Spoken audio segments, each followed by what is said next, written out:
हरी जी, आपसे शुरू करते हैं। ये जो चर्चाएँ चल पड़ी हैं कि ये मामला इतना सीधा नहीं है, इसमें गहरी साजिश है।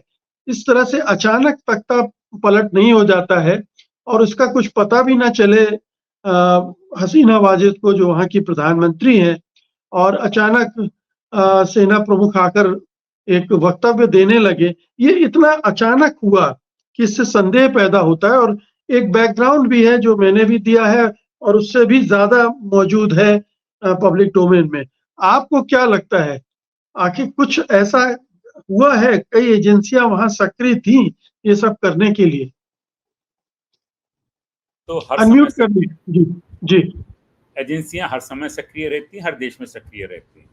और इतनी बड़ी घटना हुई है तो उसमें कयास भी लगाए जाएंगे भी इसने ये रोल प्ले किया होगा। जिस कंट्री को या जिस कहने वाली संस्था को जो सूट करेगा वो वही कहेंगे। कोई कहेगा चाइना ने करा दिया, कोई कहेगा पाकिस्तान ने करा दिया, कोई कहेगा अमेरिका ने करा दिया, कोई कहेगा कि इंडिया ने रोल प्ले किया है। लेकिन अगर आप इसकी बैकग्राउंड देखें, मुझे नहीं लगता कि किसी बड़ी साजिश ने इनका तख्ता पलट किया। इनका तख्ता पलट इनके खुद के कामों से हुआ है। अगर आप उनकी पूरे इनके कार्यकाल की 15 साल की आप बैकग्राउंड देखें, तो जो बांग्लादेश के जो इलेक्शन है, पहले इलेक्शन को छोड़ के जो 2008 में हुआ था, उसके बाद में सारे के सारे इलेक्शन जो हैं वो ट्रूली डेमोक्रेटिक कंडक्टेड इलेक्शंस नहीं है।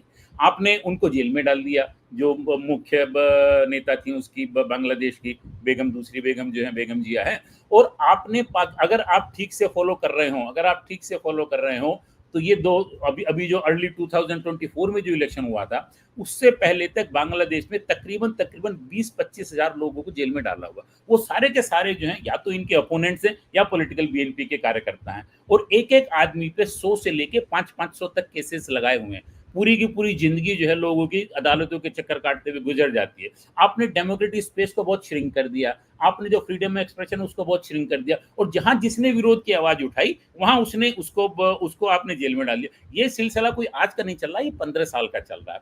और पिछले इस इलेक्शन के बाद से जो भी जनवरी में हुआ था, उसके बाद से बहुत लोग कह रहे थे कि something unexpectedly will be happening in Bangladesh. It is a matter of time.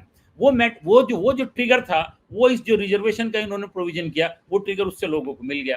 और उस ट्रिगर के बाद में उसको ये संभाल नहीं पाई। इसको ये कह देना, मुझे नहीं लगता कि इसको ये कह देना कि साहब ये बड़ा अचानक से होगा, नहीं।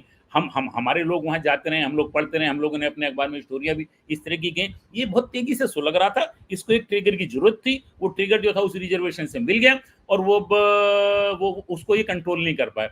अब ये कहना कि इन्होंने पूरी बांग्लादेश की आर्मी ने उनको पूरा लास्ट मिनट तक सपोर्ट किया, जब स्थिति ये आ गई कि भाई उस दिन 10-11 बजे तक जो कई हजार लोग जो हैं उसके इनके हसीना जी के घर के चारों तरफ इकट्ठे हो गए, और किसी भी तरीके उस दिन भी फायरिंग में 100 लोग मरे हैं बांग्लादेश में, 16 है। वो सब इनोसेंट लोग थे, यंग थे, स्टूडेंट्स थे। तो अब उनको ये कहना कि कॉन्स्पिरेसी करे, तो इस तरीके से सेना अपने लोगों को मारे।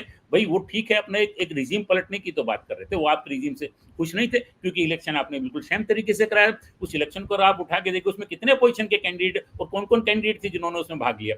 तो मुझे नहीं लगता कि भाई ये एक अचानक से हो गया। हाँ, इतना जरूर है कि जब लोगों को ये लग गया कि भाई अभी होने वाला है, अब इसको एक ट्रिगर, वहां पे कहीं कोई लोगों ने छोटा मोटा रोल प्ले कर दिया हो, चाहे सीआईए के लोगों ने किया हो, क्या क्या उन्होंने किया हो। हालांकि इंडिया का तो इससे नुकसान है, क्योंकि इंडिया के वो मतलब इंडिया की उनकी उनकी दोस्ती काफी गहरी थी, पर्टिकुलरली इस रिजीम से उनकी। और हालांकि ये जब आई थी तब मतलब ये सुनने में आता है कि भाई हाँ, हमारी सरकार ने भी 2008 के इलेक्शन में इनको मदद की थी, और वो हमारे नॉर्थ ईस्ट के इंटरेस्ट थे। और इनके आने के बाद से हमारा नॉर्थ ईस्ट काफी कंट्रोल में आया है। खासतौर से उल्फा के लोगों को या तो हम लोग ने वहां जाके पकड़ा है, या उनके कैंप को हम लोगों ने धराशायी किया, या वो लोग हमारे यहाँ इन्होंने अपने आप ही हैंड ओवर कर दिए जो इनके कब्जे में थे।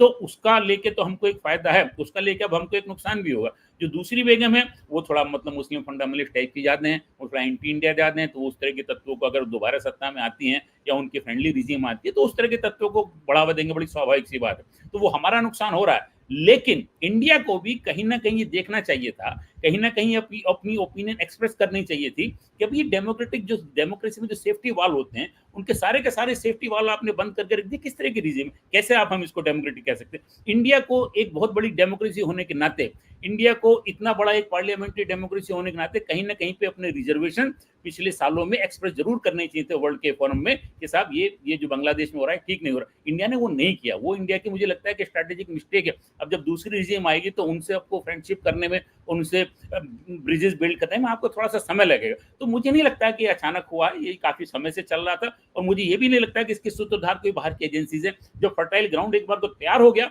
उसमें कहीं कुछ लोगों ने फायदा उठाया, वो हो सकता है, लेकिन उस सोलली रिस्पॉन्सिबल उनको कहा नहीं जा सकता।